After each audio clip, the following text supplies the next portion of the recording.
On December 25th, 1952, famous mathematician Lancelot Hogben called upon the scientific community to send radio signals deep into the solar system. Hogben said he had no desire to visit Mars, but it might be a good idea to have a few chats with the Martians before sending rockets across space for a possible unfriendly reception. Hogben planned to send a simple code through a series of radio messages in the hope that extraterrestrials would receive and decode them, and then send some kind of response. Did extraterrestrials receive these signals? And did we get a response which has resulted in one of the biggest cover-ups in human history? March 4th, 1954. Over 3 years before the launch of the first man-made satellite Sputnik 1, the Los Angeles Times released an article suggesting that scientists had reason to believe that some small objects may be orbiting the Earth. Clyde Tombaugh, the discoverer of the planet Pluto, and Dr. Lincoln La Paz, an astronomer from the University of New Mexico and a pioneer in the study of meteors, were assigned to search for the orbiting bodies. 2 months later, Major Donald Keyhoe, the head of the biggest UFO research organization at the time called the National Investigations Committee on Aerial Phenomena, announced in an interview that 1 or 2 artificial satellites in an unfamiliar retrograde orbit had been detected by Air Force radar at White Sands. The St. Louis Post-Dispatch and the San Francisco Examiner released stories about the detection. The reports contained a notice from Canadian government scientists asking any skywatchers to be especially alert and called for them to report any unidentified aerial objects that they had seen over the previous 2 weeks. Aviation Week broke the same story in August 1954. They confirmed Keyhoe's claim that there were 2 large objects orbiting the Earth, one at 400 miles and one at 600 miles above the Earth. They claimed that the objects were natural space rocks or asteroids, but scientists soon rejected the notion that Earth could capture natural objects that would take a retrograde orbit around the planet.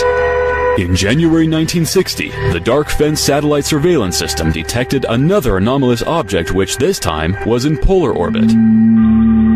The commanding officer of Dark Fence raced to the Pentagon and reported the menacing stranger to the Chief of Naval Operations, and within minutes the news was communicated to President Eisenhower and marked as top secret. 3 weeks after its discovery, it was made public and featured on the front page of many newspapers. The article stated that 2 months before this, Discoverer 8 had been fired into space and was still in orbit.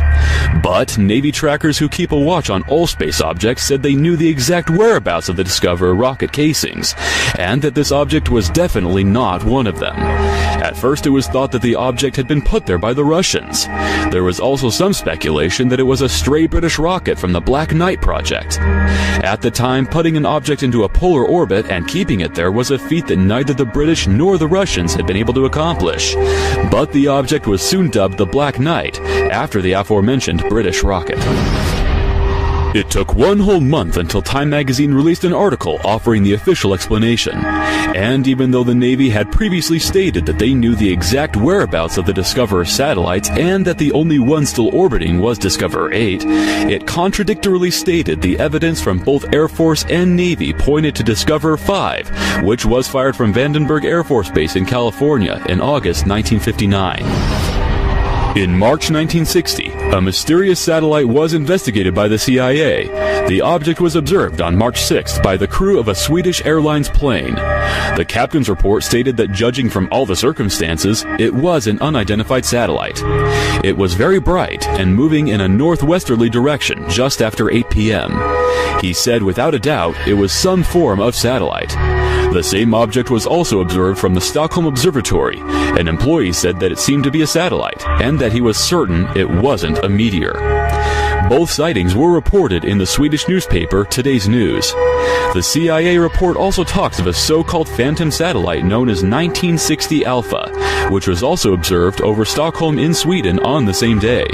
It was said to make a 90-degree turn before disappearing below the horizon. Another skywatcher was waiting to observe the phantom satellite at exactly the same time when he saw 2 objects which looked and moved like satellites make a 180-degree turn. In September 1960, reports of strange retrograde satellites were increasing and were causing quite a stir in the physics and astronomy community. Amateur astronomers from coast to coast and from Michigan to Missouri had reported seeing the objects. One object was said to appear at around the same time as the Echo 1 satellite, which was launched on August 12, 1960. Grumman Aircraft Corporation decided to set up a tracking station to capture a photograph of this mystery object, and on August 25, 1960, they were successful. This is the actual photograph taken by Grumman, and it's still the only confirmed photo of one of the mystery satellites available to the public. Grumman also confirmed that the object appeared around the same time as the Echo 1 satellite. They said that the color of the object varied from carrot to straw, and that the object was in a retrograde orbit traveling in an easterly to westerly direction. A few days before, on August 17th, this picture was taken in Bloomfield, Connecticut. It shows the Echo 1 satellite with an unknown object passing it on a strange orbit. In 1966, J. Allen Hynek from the Air Force's Project Blue Book wrote a long letter to Science magazine in which admitted the existence of unexplained UFO photos and radar tracking, and called for an end to the ridicule of reliable witnesses. He said Air Force reports included unexplained UFO photos, radar tracking, and unexplained pictures from Project Moonwatch and satellite tracking cameras. He also wrote about the existence of a photograph of a retrograde satellite taken 2 years before the Grumman photo. He said that the unidentified object's speed, as calculated at Chicago's Adler Planetarium, was 3 times that of any Earth-launched satellite. Unfortunately, Project Blue Book was shut down just 4 years after this, leaving the Air Force's study on the object incomplete. But one case of a retrograde satellite does remain in the Blue Book archives. The report states that an object was spotted in June 1963. The object was in orbit and traveling 1.5 times the speed of a regular satellite. Rose as to whether they were artificial or natural. John P. Bagby, who worked in the research division of the Hughes Aircraft Company, wrote some articles concerning these odd satellites. In 1966, he wrote an article for the Nature Journal, stating that during the mid-50s he analyzed evidence of 2 swarms of such objects in retrograde orbits. He said that the brilliance of the objects to the naked eye caused most persons contacted to doubt that they were natural. He goes on to say that one of the objects had disappeared, and he thinks that it may have been a natural space rock which had decayed in the Earth's atmosphere during January 1966.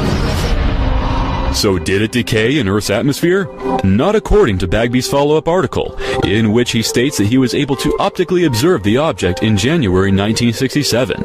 He said that scientists had observed some strange radio anomalies, but they could not trace the origin. Bagby later analyzed the data, and was able to correlate it with the orbit of the retrograde satellite. He also suggests that the objects have changed orbit. He discusses various possibilities. However, the analysis is inconclusive, and he thinks that further direct observations of the objects are needed to further determine their orbit. In 1981, Bagby clarifies that at least one retrograde satellite is still in orbit, and notes that a retrograde satellite had been spotted in orbit as early as 1880, when a group of retrograde bodies were seen orbiting over Germany. This was reported in the Nature Journal at the time. Despite all these observations, scientists remained adamant that the Earth would not be able to capture a natural satellite that would take a retrograde orbit around the planet. So after all of these observations, the question is still not settled. Could it be that these mysterious satellites are actually artificial, but scientists do not want to risk their reputation and say that there are one or more UFOs orbiting the planet? If you want to get an article published in a journal like Nature, you cannot say that Earth is being orbited by UFOs. To the readers of Nature and the general public, a natural satellite sounds more probable, and yet science does not accept the latter as fact. So what is going on? And is there any evidence of a cover-up? In 1961, computer scientist Jacques Vallée and his team were working at the Paris Observatory tracking satellites. They started tracking unusual objects that were not man-made satellites. The objects were quite elusive, but the team decided that they would pay close attention to the objects, even though they were not on the schedule of normal satellites. One night they were able to get 11 data points for one of the objects. They found that it was in a retrograde orbit, and noted that it was very bright and prominent. That same night, the person in charge of the project confiscated the tape, and the next morning he erased it through fear of ridicule. These events contributed to Vallee's long-standing interest in the UFO phenomenon. In an interview, Vallee stated that other observatories had made exactly the same observation, and that there was a lot of data that was never published. Adler Planetarium director Robert L. Johnson and his colleague Frank Judson had been studying a mysterious orbiting object which would intermittently appear. Speaking in a Newsday interview in 1960, they both positively stated that the object was not an artificial satellite or space rock. Judson said the object didn't maintain a regular schedule like other orbiting bodies, and that it appeared some nights, and some nights it didn't.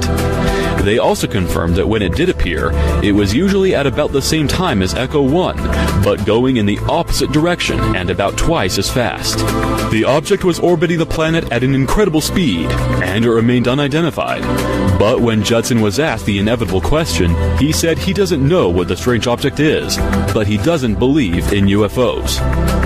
Finally, in 1954, Captain Howard T. Orville, head of the President's Weather Control Commission at the White House, was questioned on WFBR radio by Lou Corbin, who served in the U.S. Army Intelligence Corps during World War II.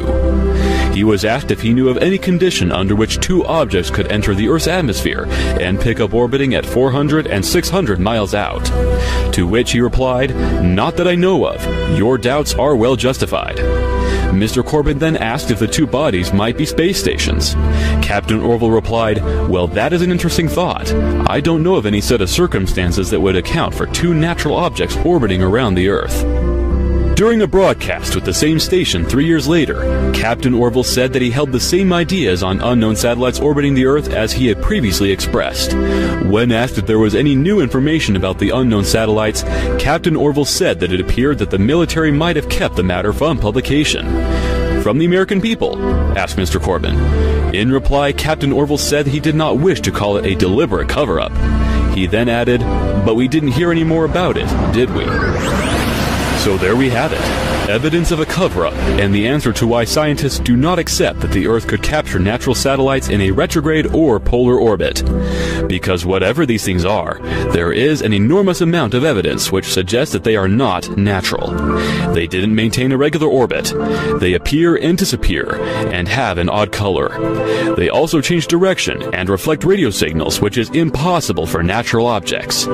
In more recent years, we have multiple UFO reports from astronauts and numerous videos of various space shuttles being tracked by UFOs whilst in orbit, adding to the evidence that the Earth is being visited. Maybe Lancelot Hogbin's radio signals did prompt these strange satellites to appear in orbit around the Earth, or maybe they have always been here. The true origins of these mysterious objects may never be known.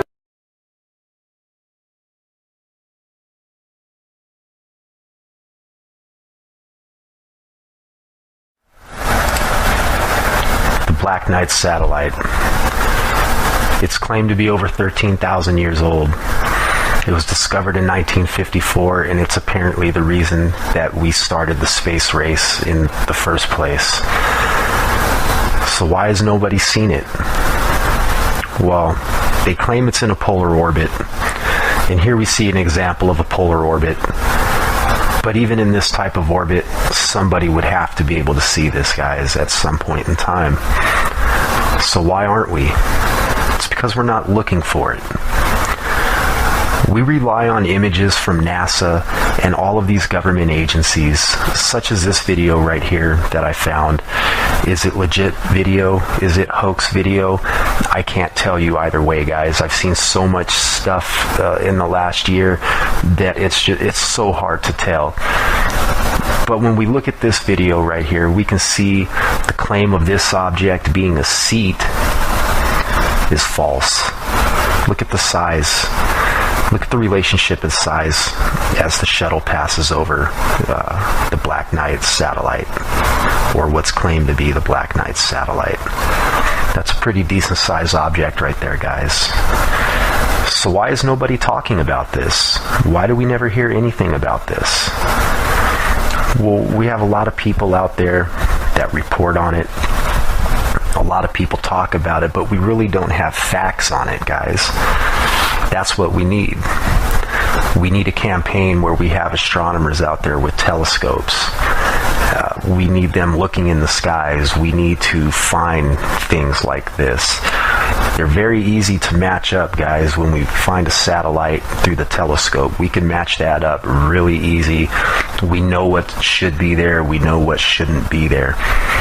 We need a very serious observing campaign to try and find this thing. Although it is in polar orbit, it is visible, guys. It will make its way over land and people will be able to see it. So, where do we go from here? It's simple. We get out there and we start looking. We stop relying on NASA. We stop relying on the European Space Agency. We stop relying on the Chinese Space Agency and the Russian Space Agency. And we start relying on ourselves.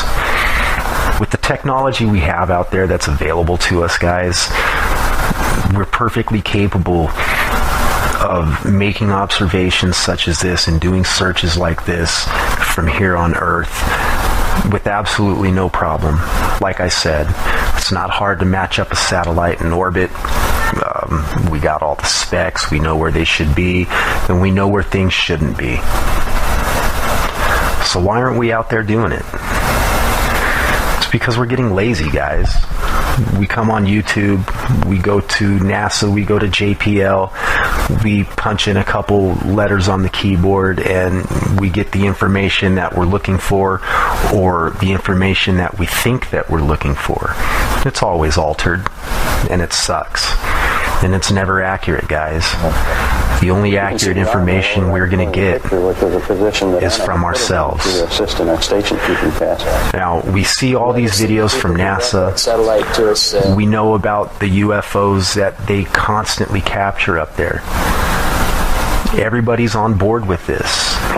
You know, we all say, oh yes, NASA captured UFOs, NASA did this, and look at what they have. But then when it comes down to the Black Knight satellite, there's so much denial going on with it. How is it that NASA can capture UFOs on video and you agree with that during an STS mission? But we give you some video or we give you some high resolution that comes straight from the NASA websites of this object, and people go into denial mode. No, it's fake. Well, here's an image that I put as a comparison from what I think that I've caught around the SOHO satellites. This object bounces around. This is the rumor. One day it's here, another day it's there. We don't know, guys. We really don't know, and that's the whole point. We don't know, but we want to know. Welcome back to UFO Planet. I better try that again. Welcome back to UFO Planet. Now we're going to head right into our interview with Bob Figuera. A few weeks ago, I gave Bob an assignment to do some research on the Black Knight satellite. There was a lot of questions and a lot of requests coming in to have something on the program about that. So Bob went out and he looked for pretty much everything that was out there, read through it, studied it, and then I interviewed him about it so that he could share that information with the rest of us. So let's get that interview started right now. We're here again with Bob Figuera. Bob is joining us from Brook Trails, California, in the United States of America. And Bob was on special assignment for UFO Planet. He was sent out to find out as much information as he could about the Black Knight satellite that is allegedly orbiting Earth. Welcome to the program again, Bob. Hey, thanks, Darren. It's nice to be here. Well, it's nice to have you. So, Bob, you had a pretty tough assignment on your hands there. There's a lot of information to sift through, I can imagine. So, kind of give me a synopsis of what you found there. Okay. The whole Black Knight thing is, mysterious satellites that's been orbiting the moon and the Earth, and a bunch of different opinions on what it is, where it came from, and how it got here, and why, and all that stuff. And it's gone a lot of different directions. Okay, let's just start off here with the basics first. Apparently there are those who are saying that there is this gigantic satellite that has been labeled the Black Knight satellite that is orbiting the Earth, and some say it's been orbiting the Earth for 13,000 years. Is that correct? Yeah, some say 13, some say 15,000. It all started in 1899 with Nikola Tesla, Okay. Technology man of the century, and I guess he got the first message, but he wasn't able to decipher it or didn't have the technology to really figure out where it came from. Okay. So in 1920, a bunch of college ham operators, like a group of ham operators, they received the first message. They weren't able to do anything with it either. The technology wasn't there. Okay. It wasn't until like 1927 or 28 where they actually got their echo radio transmission technology down, where they could actually triangulate a position of an origin of a signal. Okay, and that wasn't done by the college students, so that was done by military officials, is that correct? It was basically a Norwegian professor of mathematics in the University of Oslo. Oh, okay. And then one other guy, chief consultant from the Naval Operations Center. They all got together with their technology, combined their technology and information. They were able to ascertain the distance that this thing was based on the echo time delay. What kind of distance did they find it was sitting out at? Originally, they said it was 6,200 miles, something like that. Okay. It was out there a ways. Okay. Now, also, carry on there. Now, when did the Soviets come into the picture?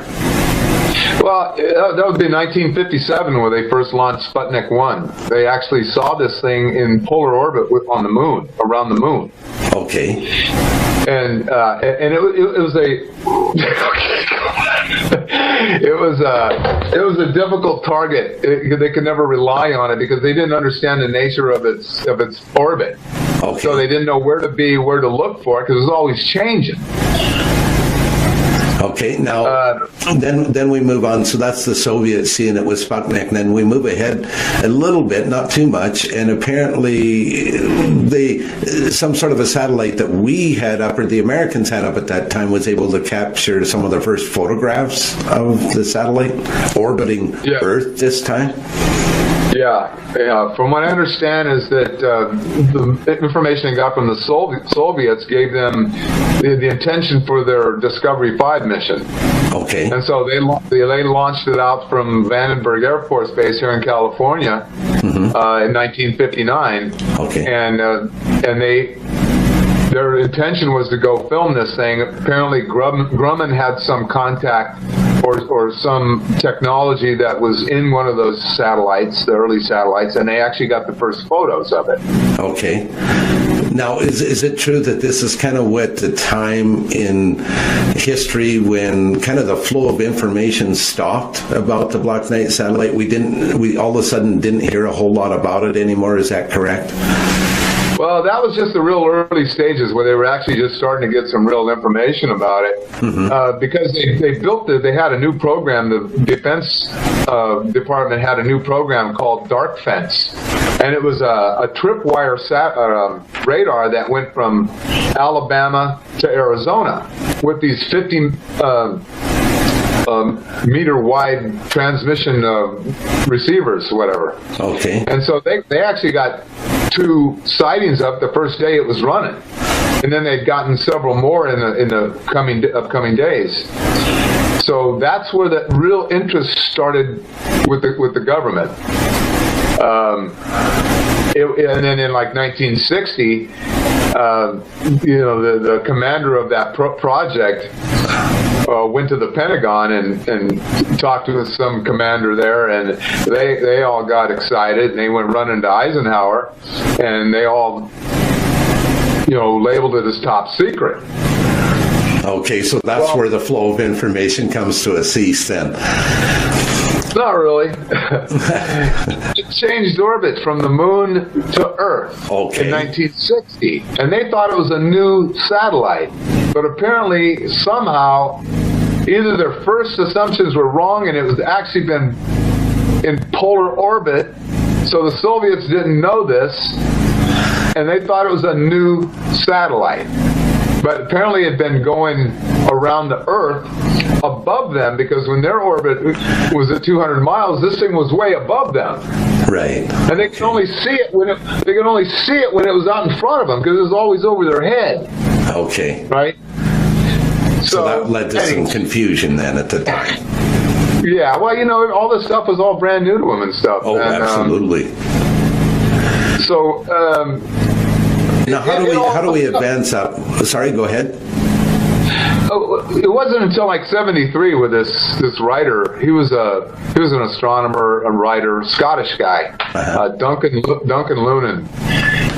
He was the guy who was able to take this radio signal and decipher it. Okay. And that was pretty interesting, because that was the first indication that we had what the intent of this satellite was. And it was simply stated, it says that our home is Epsilon Bootes, which is a double star. We live on the sixth planet of 7, counting outwards from the sun, which is the larger of the two suns. Our sixth planet was 1 moon. Our fourth planet has 3 moons. First planet has 3. The first and third planets each have 1 moon. And they say our probe is orbiting your moon. Interesting. Yeah, and then it gives an update to this constellation. Okay, so just so I understand it correctly and the viewers understand it correctly, this scientist deciphered the message that was being transmitted by this satellite, and that's what he said. That's what he speculated that it said. I'm not sure how much speculation, how much technology was, created that message. He was a writer. Mm-hmm. So it kind of got... There might have been some Hollywoodization of that. Is that what you're saying, potentially? Possible, but, up to that point, there was no speculation as to why this thing was here. I mean, and it was only in calculating... He had a good enough data where he could calculate the position of the stars in that constellation and determine that that's the way that constellation looked like 13,000 years ago versus the way it looks like today. Oh, very interesting. So that's why there is the speculation that that's about the time that the satellite was sent. Right.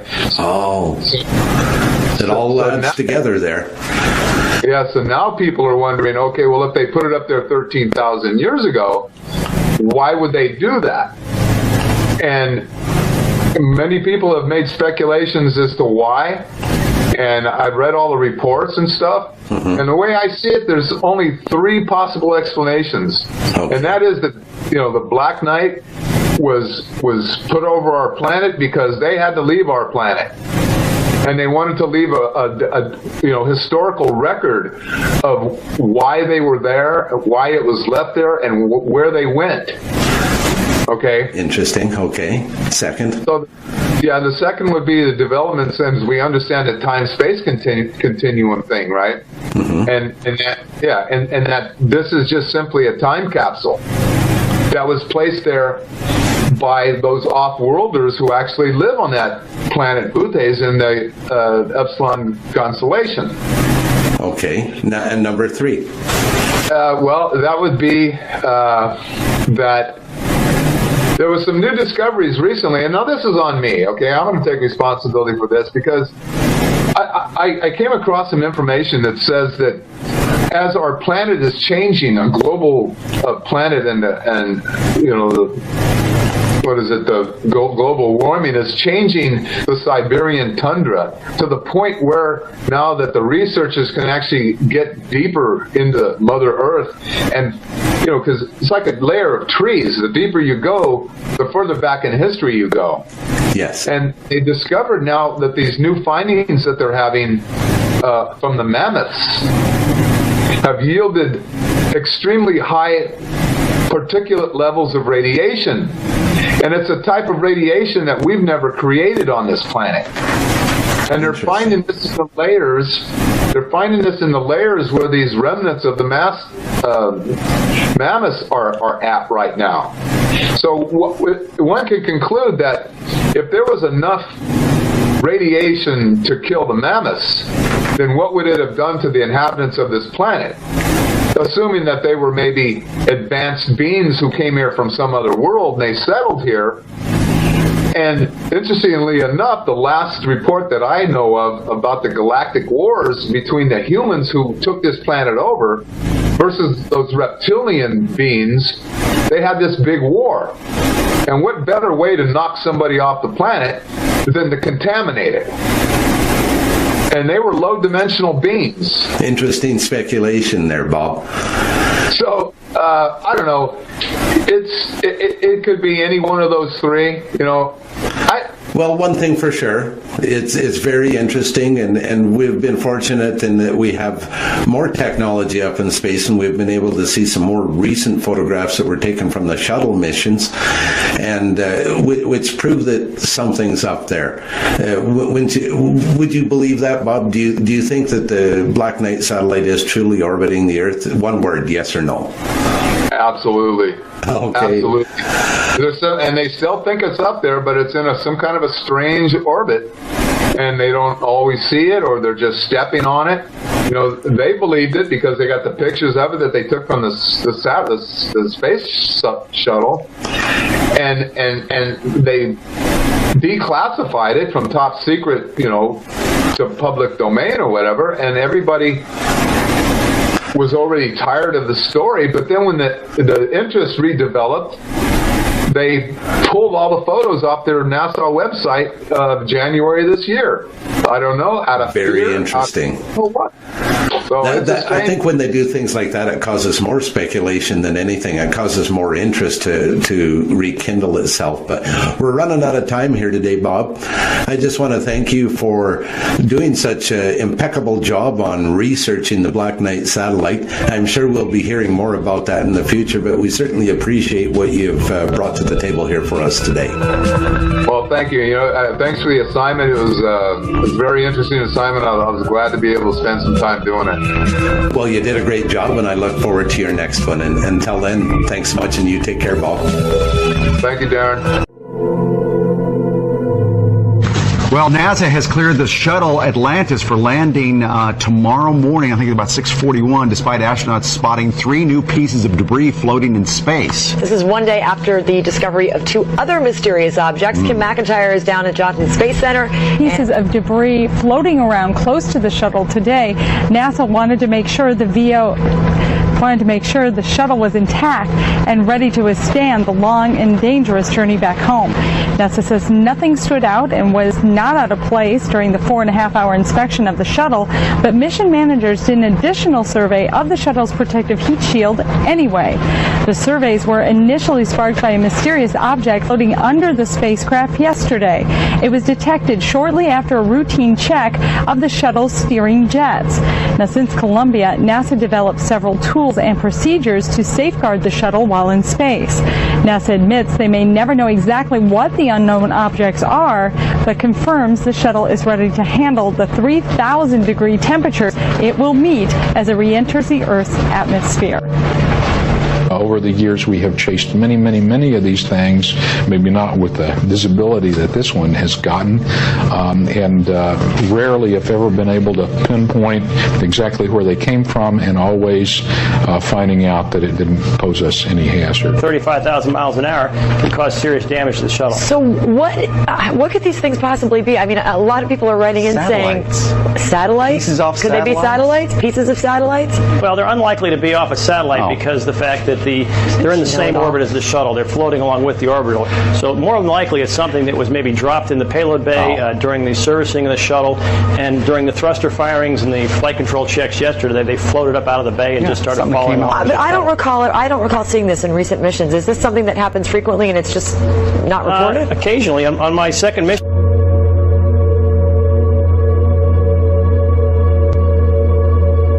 In the blackness of space, orbiting around the Earth, is a mysterious, dark object of unknown, and possibly alien origin. The story says it's up there right now, and has been for 13,000 years. Its purpose unknown. Dubbed the Black Knight. This elusive satellite has allegedly been beaming signals towards the Earth for many years.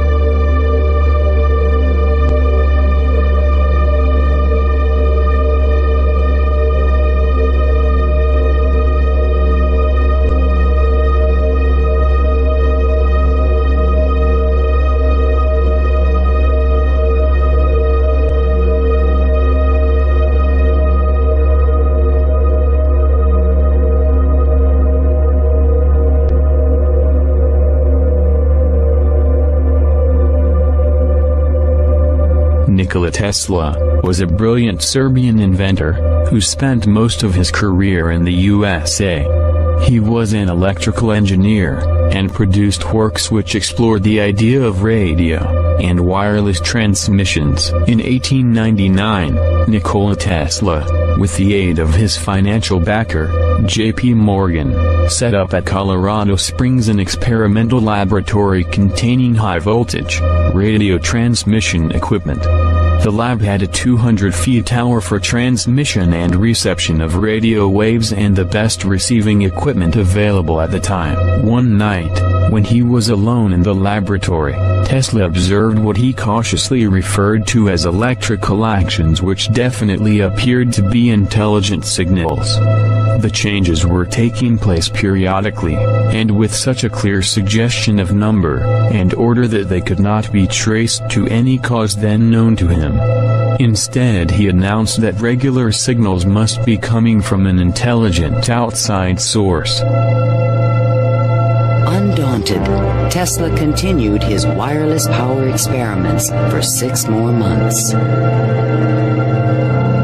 Late one night, an unusual event took place. Tesla noticed a repeating signal being received by his apparatus. To his own amazement, he believed it was an extraterrestrial communication. In a letter to the American Red Cross, he wrote, "Brothers, we have a message from another world. It reads, 1, 2, 3. The press had a field day. If the mystical 1, 2, 3 was impulsed from Mars, as Tesla says, they certainly showed most excellent taste in choosing Colorado Springs. It is a rule in inventional science. When you're going to tell one, tell a good one. And men have become great in this way.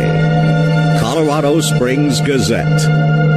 Though widely ridiculed for his claim, Tesla may have been the first to detect radio waves from space. I believe that Tesla could have gotten these signals from space. We are getting them today, and these are the radio telescopes. That's what radio telescopes do today, receive signals from space. At the conference, Tesla announced that he was receiving an electrical signal which appears to be intelligent. The signal was clearly repeated periodically with such a clear suggestion of number and order. This led him to believe that the signal was extraterrestrial communication with aliens. At first he assumed they were originating from Mars. If in a thunderstorm, the Earth is struck by lightning, the force creates concentric waves which slowly expand to circle the world until they come back to where they started. This proves to us that the Earth's crust is a conductor of electrical energy. Now, if we were to produce large quantities of electrical energy, and if we directed it into the Earth's crust, then that energy would travel in concentric waves. There were rumors you went to Colorado Springs in order to contact Mars, is that true? It is possible for us to send out waves which can travel around the world. There are waves as well which can travel into space. How are you going to talk with them? I never intended to. However, I recorded certain electrical impulses of unknown origin, and these were repeated at constantly timed intervals. It's possible they were a kind of signal from space. And did you in turn send them a message? Ask the Martians that question. But you did send some sort of signal. A signal which might not be received for 1,000,000 years. Therefore, Mr. Tesla, you do believe communication with distant worlds may someday be possible. Perhaps they've been sending us messages for ages, but we aren't aware of it. Mr. Tesla, what's that big pile of papers down there on the floor? My file on the work in Colorado Springs. Can you tell us what's in it? It's a new electrical system. This incident was the first of many in which Tesla intercepted what he felt were intelligent signals from space. At the time, it was surmised by prominent scientists that Mars would be a likely haven for intelligent life in our solar system, and Tesla at first thought these signals may be originating from the Mars. He would later change this viewpoint as he became more adept at translating the mysterious signals.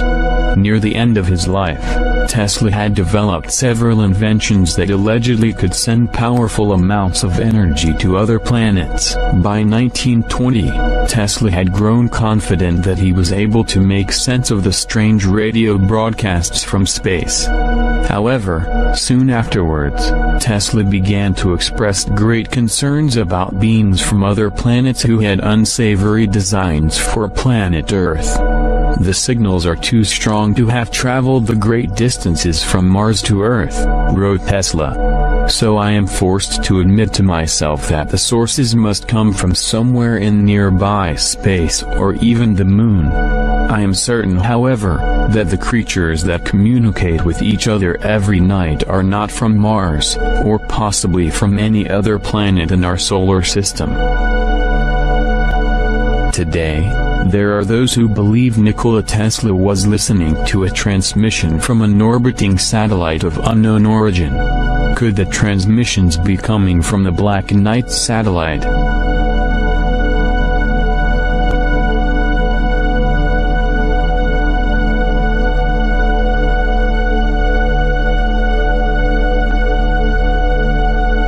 Guglielmo Marconi, an Italian inventor and electrical engineer, known for his pioneering work on long-distance radio transmissions, picked up strange radio messages from space.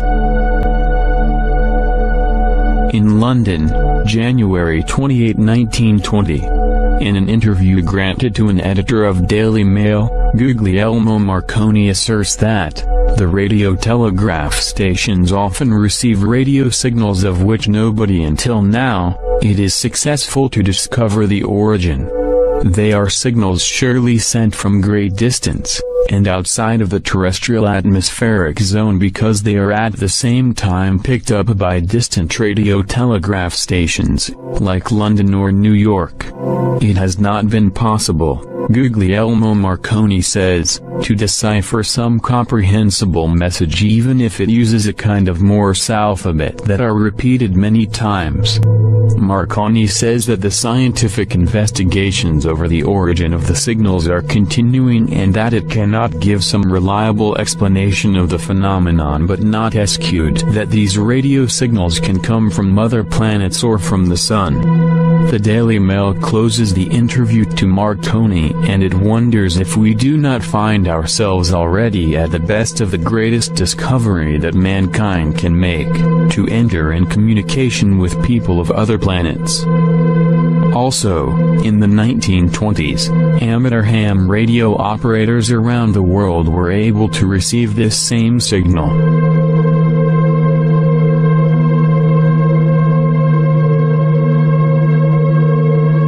Still, he cautions that a few reports cannot be so easily explained. It is these reports that interest Donald Keyhoe, sponsor of a theory that is growing in popularity. After 1 year's investigation, I believe that the flying saucers seen by veteran airline and Air Force pilots are objects from another planet. The Air Force itself has officially admitted that flying saucers exist. This statement appears in Project Saucer Case number 75. Not only that, the Air Force has officially analyzed the motives of possible visitors from space. Here is a direct quotation from the official report. Such a civilization might observe that on Earth we now have atomic bombs and are fast developing rockets. In the past history of mankind, they should be alarmed. We should therefore expect at this time above all to behold such visitations. Donald Edward Keyhoe was an American Marine Corps naval aviator, and writer of many aviation articles and stories in a variety of leading publications, and manager of the promotional tours of aviation pioneers, especially of Charles Lindbergh. In the 1950s, he became well known as a UFO researcher, arguing that the United States government should conduct appropriate research in UFO matters, and should release all its UFO files. On Friday, May 14, 1954, numerous newspapers, including the St. Louis Post-Dispatch and the San Francisco Examiner, reported an interesting statement by retired Marine Corps Major Donald E.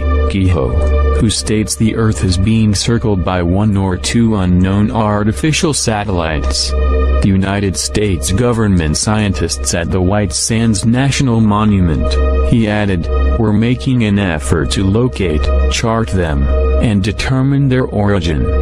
At the time, neither the Americans or the Soviet Union had the ability to place a man-made object into orbit.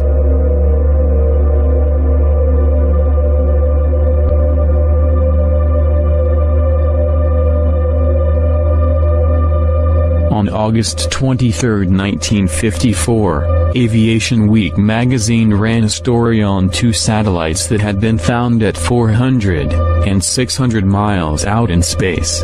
They were termed natural satellites, even though this was later deemed a virtual impossibility, and later no such natural satellites were ever claimed. This is taken from the short Aviation Week article. The Pentagon scare over the observance of two previously unobserved satellites orbiting the Earth has dissipated with the identification of the objects as natural, not artificial satellites. Dr. Lincoln La Paz, expert on extraterrestrial bodies from the University of New Mexico, headed the identification project. One satellite is orbiting about 400 miles out, while the other track is 600 miles from the Earth. The Pentagon thought momentarily the Russians had beaten the United States to space explorations.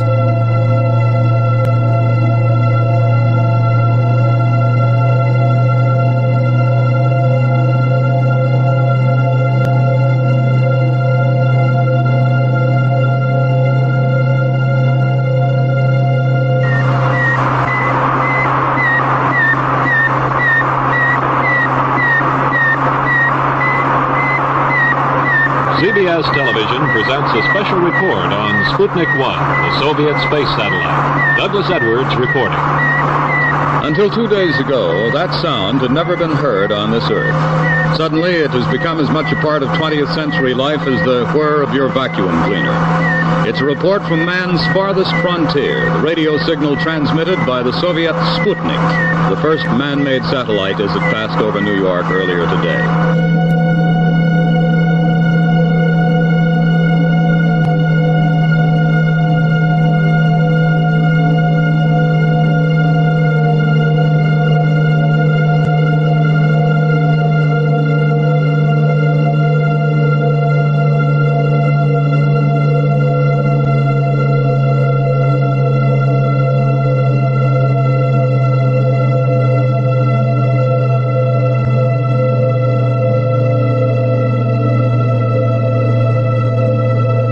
In 1953, 4 years before the Soviet Union launched Sputnik 1 into space, an object of unknown origin, orbiting the Earth, was sighted by Dr. Lincoln La Paz of the University of New Mexico. Lincoln La Paz was an American astronomer from the University of New Mexico, and a pioneer in the study of meteors.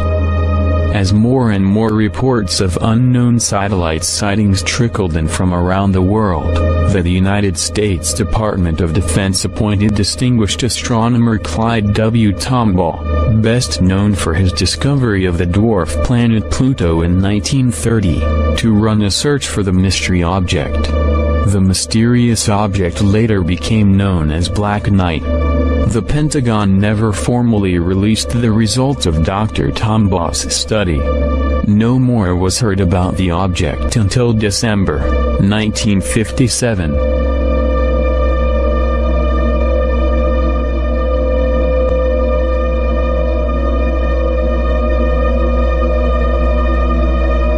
On December 18, 1957, at around 6 p.m., Dr. Luis Corrales, of the Communications Ministry in Venezuela, was taking pictures of Sputnik 2 as it passed over Caracas. When Luis Corrales developed the pictures, he was startled to find that he had captured an unknown object shadowing the Russian craft. The mysterious object showed up as a streak of light because of the short time exposure Corrales had used. When researchers examined the photo, they concluded that the object wasn't a meteor or star. Instead, they determined that it was an unrecognizable kind of intelligently controlled craft that was able to deviate from the path of Sputnik 2, and then return to its side.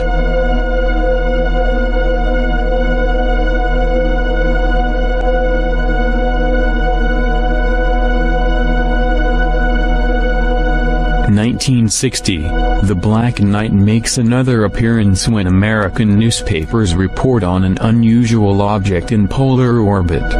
By the 1960s, both superpowers, the United States and the Soviet Union, had artificial satellites in near equatorial orbit. By comparison, the unknown object was in polar orbit. That meant the satellite could see every part of the Earth. Neither country admitted to owning it. Polar orbits are often used for Earth mapping, Earth observation, capturing the Earth as time passes from one point, and reconnaissance satellites. This would put the Black Knight in the category of observational satellite.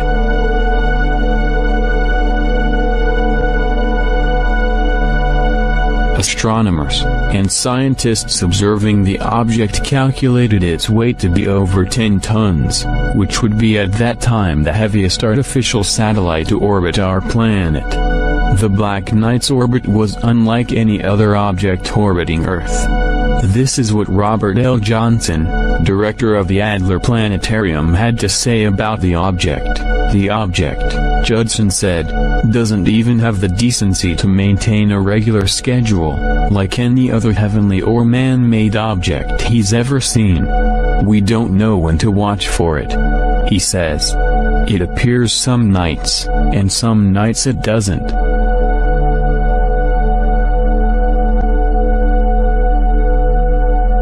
On September 3, 1960, 7 months after the satellite was first detected by radar, it was revealed that an unidentified object had been photographed in the sky over New York by a tracking camera at the Grumman Aircraft Corporation's Long Island factory.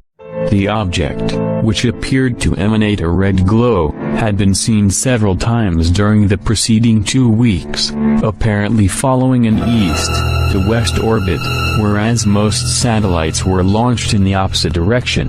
The United States government attached so much importance to these mysterious sightings that they organized a special committee to gather as much information as possible about them.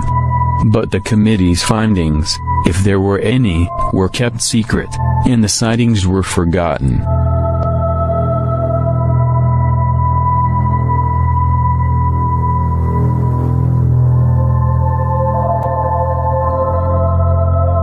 On January 31st, Dark Fence, the Air Force space surveillance system detected 2 passes of what seemed to be an unknown space object. After detecting several passes during the following days, Captain W.E. Berg, commanding officer of Dark Fence, decided that something was circling overhead on a roughly polar orbit. He raced to the Pentagon and in person reported the strange satellite to Chief of Naval Operations Arleigh Burke. Within minutes the news was communicated to President Eisenhower and marked top secret. In the confusion, there was a delay before anyone took the step necessary to positively identify the strange satellite, informing the Air Force's newly established surveillance center in Bedford, Mass. It is the surveillance center's job to take all observations on satellites from all friendly observing centers, both optical and electronic, feed them into computers to produce figures that will identify each satellite, describe its orbit and predict its behavior. Says one top official, explaining the cold facts of the space age. The only way of knowing that a new satellite has appeared is by keeping track of the old ones.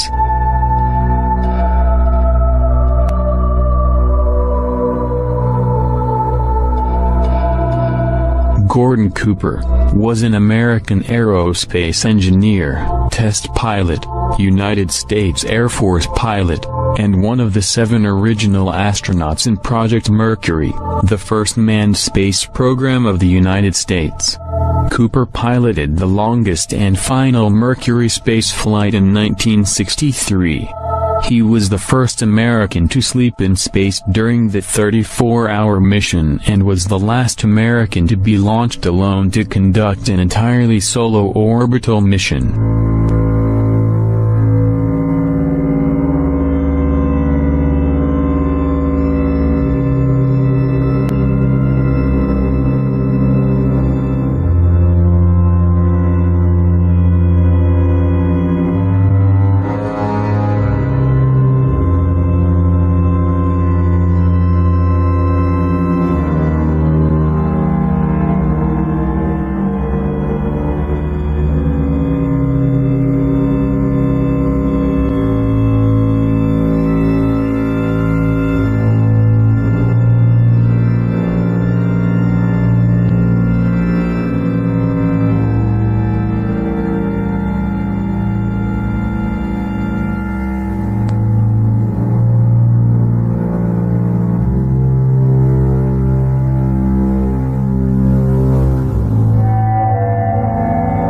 On May 15, 1963, Gordon Cooper was launched into space for a 22-orbit mission. On his final orbit, he reported seeing a glowing green shape ahead of his capsule, and heading in his direction.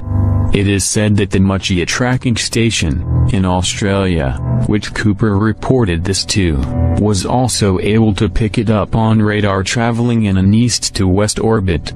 This event was reported by NBC, but reporters were forbidden to ask Cooper about the event on his landing. The official explanation is that an electrical malfunction in the capsule had caused high levels of carbon dioxide, which induced hallucinations.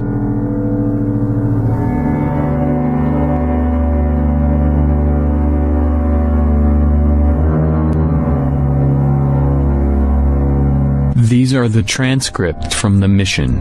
5:05 and 3 seconds. Have been looking for the flashing beacon. This light's in sight. It is below me.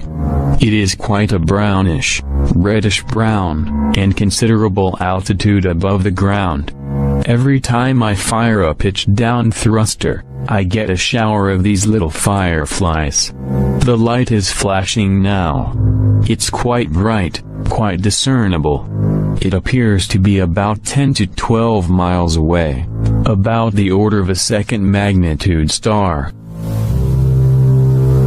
In the following years, Gordon Cooper makes several public pronouncements concerning his strong belief in the existence of UFOs. And it trailed along with him for quite a period of time, then tipped up and climbed very steeply away. Was on Jim McDivitt's Gemini 7 mission, where they saw this glint of something metallic off in the distance. And he reported, and nobody had it listed on the ground, so he tried getting a picture of it, but the sun, unfortunately, was glinting off of it so bright, all you got is just a glint. There was no detail on what it was, but never any further sighting at all on it. Years later, Cooper approached the United Nations with a proposal for a committee that would explore the UFO phenomenon. Right, now tell me about the letter to the UN. Well, the letter to the UN was in conjunction with a meeting that I had with Kurt Waldheim and the Security Council of the UN to try to encourage the UN to establish a committee to start comparing notes and data and information and to really look into all of this from an unbiased, neutral point of view. Here's a quote from your letter. I believe that these extraterrestrial vehicles and their crews are visiting this planet from other planets and are obviously a little more advanced than we are here on Earth. And are you saying that's exactly why governments have been trying to keep this information private, because of that obvious advancement? Very possibly, right.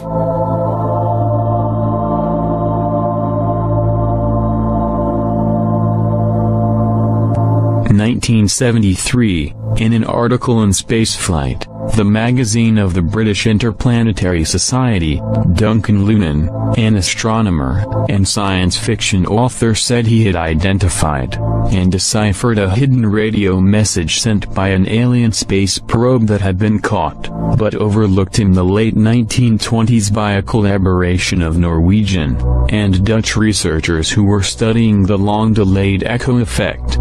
Published along with an accompanying editorial disclaimer, Lunan maintained that the putative message came from an object at the L5 point in the same orbit as the Moon, sent by the inhabitants of a planet orbiting Epsilon Bootis. Duncan Lunan, who had conducted this research, believed the alien satellite had been in orbit in the solar system for over 12,000 years. He believed its purpose was to intercept and return signals at delayed intervals so that eventually scientists on Earth would realize what was happening. Writing in 1973, Lunan believed the decoded intervals also gave out the following information: our home sun is Epsilon Bootis. It is a double star. We live on the 6th or 7th planet, counted from the sun, which is the larger of the two. Our 6th planet has 1 moon, our 4th planet has 3, and our 1st and 3rd planets 1 each. Our satellite is in orbit around your moon. The claim was reported in Time and the CBS Evening News.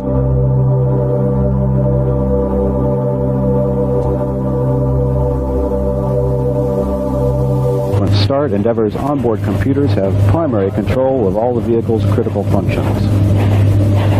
T-minus 20 seconds. 15. T-minus 13 seconds. 10. 9. 8. 7. 6. We have a go. Main engine start. 4. 3. 2.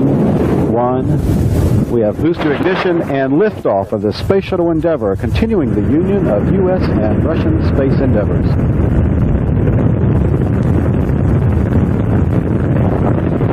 (1998). The crew of the Space Shuttle Orbiter Endeavour photographed an unusual object in low Earth orbit. When the Space Shuttle Endeavour made its first flight to the International Space Station on flight STS-88, astronauts aboard the Endeavour took many photographs of this strange object. The photographs were made widely available to the public on the NASA website. But soon, the photographs all disappeared. They reappeared sometime later, with new URLs, and with various descriptions explaining them all away as pieces of debris or space junk. The photographs were of high quality and unmistakably showed some type of craft.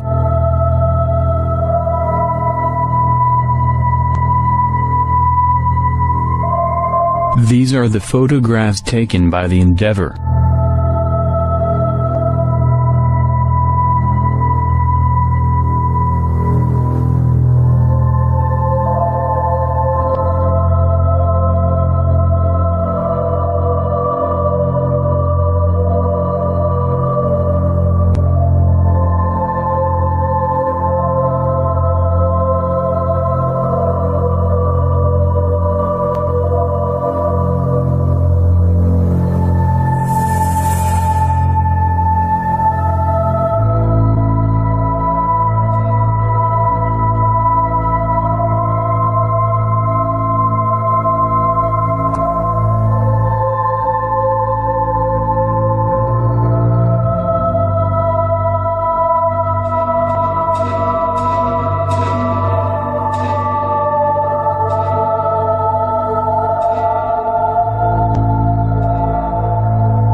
On October 7, 2014, Expedition 41 flight engineers conducted a spacewalk outside the International Space Station to relocate a failed cooling pump and to install a power cable device designed to provide backup electrical capability to the station's rail car system.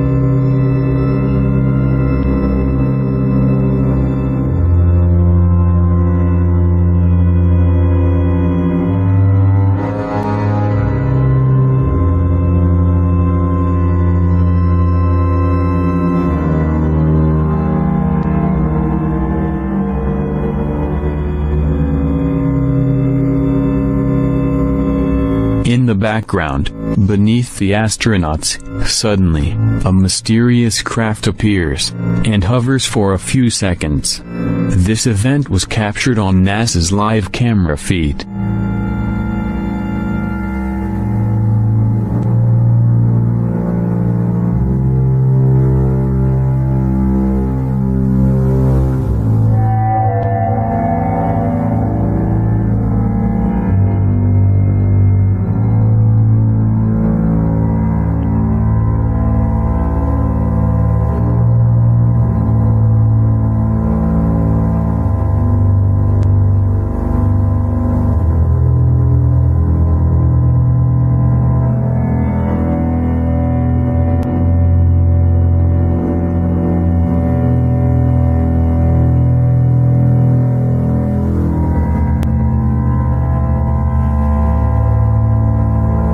Could this mysterious craft, hovering in the background, be the Black Knight satellite?